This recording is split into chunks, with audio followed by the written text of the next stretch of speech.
రాజమహేంద్రవరం 3వ వార్డు సుబ్బారావుపేటలో కొత్త ఓటర్ల జాబితా తనిఖీ కార్యక్రమం నిర్వహించారు.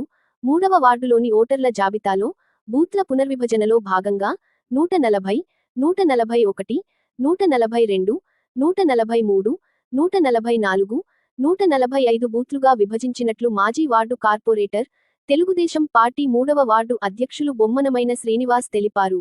ప్రతి ఇంటికి వెళ్లి ఓటర్ల పేర్లు జాబితాలో ఉన్నాయా లేదా అనే విషయాన్ని పరిశీలిస్తున్నామని చెప్పారు. ఓటర్ల ఫోటోల్లో మార్పులు, పేర్లలో స్పెల్లింగ్ తప్పులు లేదా ఇతర వివరాల్లో పొరపాట్లు ఉంటే సరిచేసేందుకు చర్యలు తీసుకుంటామని తెలిపారు. ఇంకా తమ ఓటరు వివరాలను తనిఖీ చేసుకొని వారు సుబ్బారావుపేట రామాలయం వద్దకు వచ్చి పరిశీలించుకోవాలని కోరారు. అదేవిధంగా కొత్తగా ఓటు హక్కు పొందేందుకు అర్హత ఉన్న వారు ఫారం నంబర్ 6 ద్వారా కొత్త ఓటరుగా నమోదు చేసుకోవాలని సూచించారు.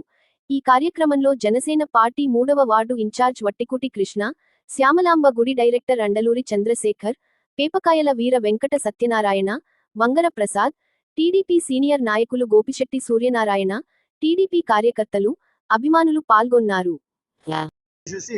దీన్ని 5 బూతుల్ని 6 బూతులు చేయడం జరిగింది. ఇప్పుడు ప్రజెంట్ మామూలు లిస్ట్ వచ్చిందండి. మన చేసిన వాళ్ళందరినీ కూడా ఇప్పుడు చూస్తున్నాం. వచ్చింది అదే వాళ్ళ ఓట్లు మరి ఆన్లైన్ అయ్యిందో లేదో కూడా మేము చూస్తున్నాం. ఈ ఆన్లైన్ అవ్వని వాళ్ళు ఉంటే ఎవరు కూడా కంగారు పడద్దు. మళ్ళీ వాళ్ళని ఫారం నెంబర్ 6 కానీ లేదంటే గత ఓటు ఉంటే ఆ ఓటు జిరాక్స్ తోటి మళ్ళీ నమోదు చేస్తామని చెప్తున్నాం. ఎవరు కూడా కంగారు పడాల్సిన అవసరం లేదు. ప్రతి బూత్ వాళ్ళ దగ్గరికి వెళ్ళి మేము తెలియపరుస్తున్నాం. అమ్మ మీ ఓటు ఉందా లేదా చూసుకోండి, ఇదిగో మా దగ్గరికి వాటర్ లిస్ట్ వచ్చిందని చెప్పి మరి 130కి 131 గతంలో 131 ఉండేది 131 కూడా మారిపోయింది. బూత్ నెంబర్ కూడా మొత్తం మారిపోయినాయండి. రాజమండ్రి ద్వారా మొత్తం బూత్ నెంబర్ కూడా మారినాయి. మా బూత్ నెంబర్ కూడా 130, 127, 128, 129, 130, 131 ఉండేదండి.